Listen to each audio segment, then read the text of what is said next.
캡틴 아메리카 시빌워와 배트맨 대 슈퍼맨 저스티스의 시작에 이어 또 하나의 대작 히어로 영화인 엑스맨 아포칼립스의 예고편이 공개됐습니다. 보자마자 문득 이런 생각이 들더군요. 모두가 시빌워와 배트맨 대 슈퍼맨에 집중하고 있는 와중에 엑스맨 아포칼립스가 정상을 차지하면 어떻게 될까요? 데드풀과 수어사이드 스쿼드를 말씀하시는 분들도 계시겠지만 개인적으로는 캐릭터와 영화의 특성상 아주 넓은 관객층을 아우르기에는 제약이 있을 것 같습니다. 각설하고 본론으로 들어가죠. 엑스맨 아포칼립스의 예고편은 세상의 종말을 봤다고 하는 소녀와 단지 꿈일 뿐이라고 달래는 찰스의 대화로 시작합니다. 이 여자 배우는 왕좌의 게임을 보신 분에겐 익숙하시겠죠? 바로 스타크 가문에서 살아있는 몇 사람 중 한 명인 산사 스타크를 연기한 소피아 터너입니다. 시즌 초반엔 무지 얄밉고 짜증났는데 갈수록 불쌍한 캐릭터죠. 소피아 터너는 엑스맨 아포칼립스에서 진 그레이로 등장합니다. 이전 엑스맨 영화에서는 팜케 안센이 연기했던 캐릭터고 소피아 터너는 어린 시절을 연기합니다. 다들 아시다시피 엑스맨 시리즈는 퍼스트 클래스에서부터 프로페서 X와 매그니토, 비스트, 미스틱의 과거를 다루기 시작했습니다. 이를테면 세대 교체를 진행하고 있는 셈이죠. 그래서 엑스맨 아포칼립스에는 진 그레이처럼 어린 시절을 볼 수 있는 캐릭터가 몇 명 더 있습니다.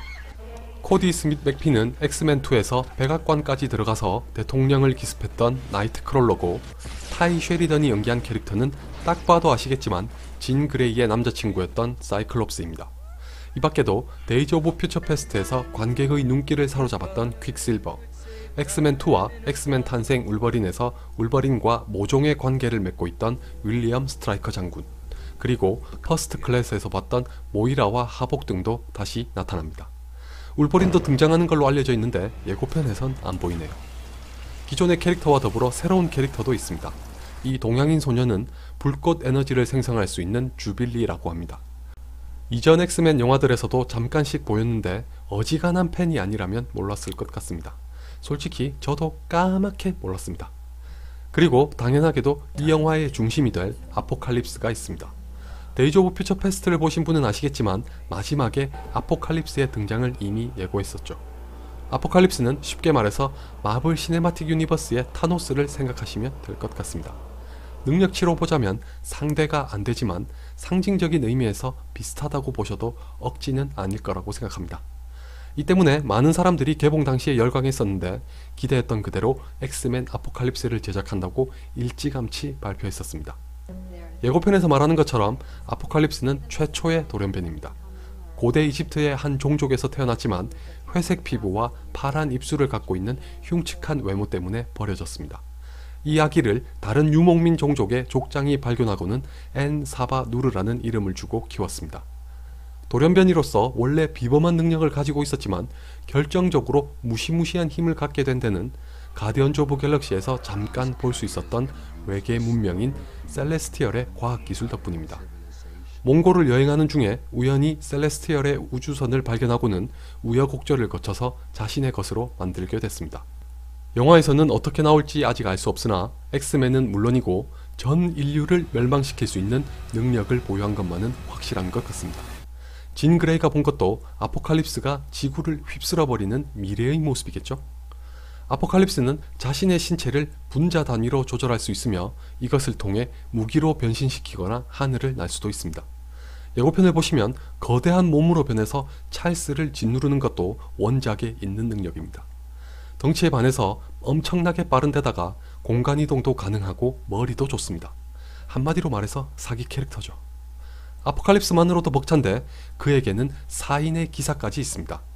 여기서 말하는 사인의 기사는 새벽의 저주를 소개한 영상에서 잠깐 말씀드렸던 성경에서 세상을 멸망으로 이끈다고 하는 사인의 기사에서 착안한 캐릭터들입니다. 예고편에서도 하복과 모이라가 이 얘기를 하죠. 영화에 나오는 사인의 기사에는 여러분도 아주 잘 아시는 매그니토와 스톰, 그리고 아크엔젤이 포함됩니다. 매그니토는 다 아실 거고 날씨를 마음대로 조절할 수 있는 스톰은 이전 3부작에서 할베리가 연기했던 것을 알렉산드라 쉽이 이어받았습니다. 아크엔젤은 엑스맨 3에서 아버지에 의해 돌연변이 유전자가 치유될 뻔했다가 탈출한 캐릭터입니다. 당시 배우는 벤 포스터였는데 이번엔 벤 하디가 연기했습니다. 4인의 기사 중 나머지 한 명은 정신 능력을 가진 사이록이고 올리비아 문이 연기했습니다. 엑스맨 3에서도 아주 잠깐 나왔으나 역시 전 까맣게 몰랐습니다. 예고편에서 아포칼립스는 마치 말만 좋았던 에반게리온의 인류 보안 계획처럼 현재의 인류를 멸하고 더 나은 세계를 만들겠다고 합니다.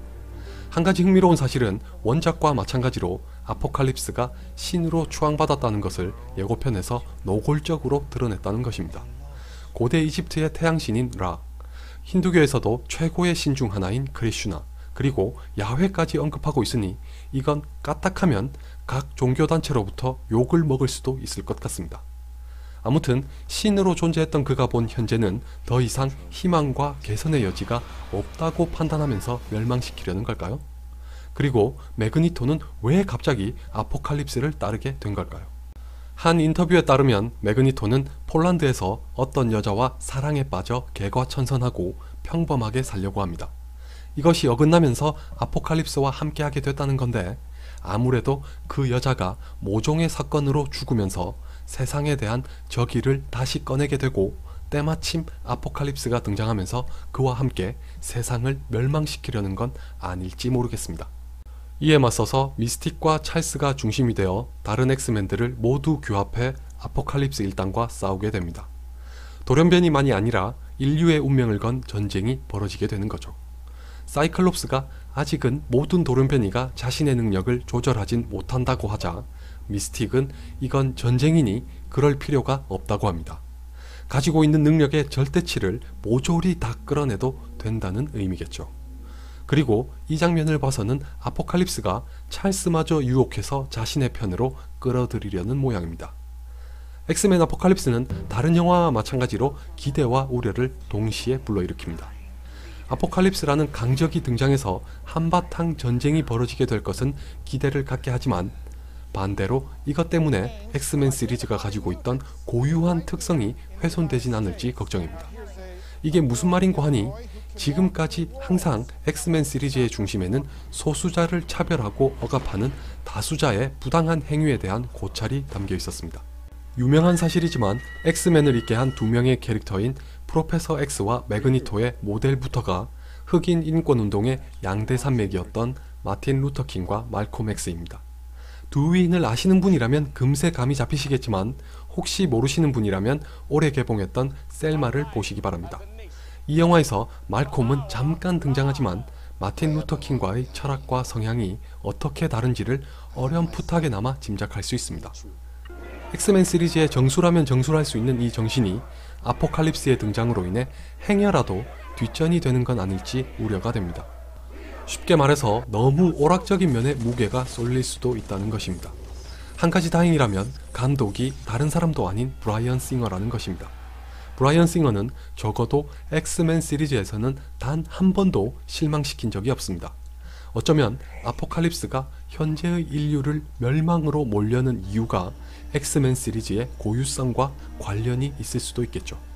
브라이언 싱어의 말에 따르면 엑스맨 아포칼립스는 현재까지의 엑스맨 시리즈를 마무리하는 영화며 엑스맨의 진정한 탄생을 보여줄 것이라고 합니다.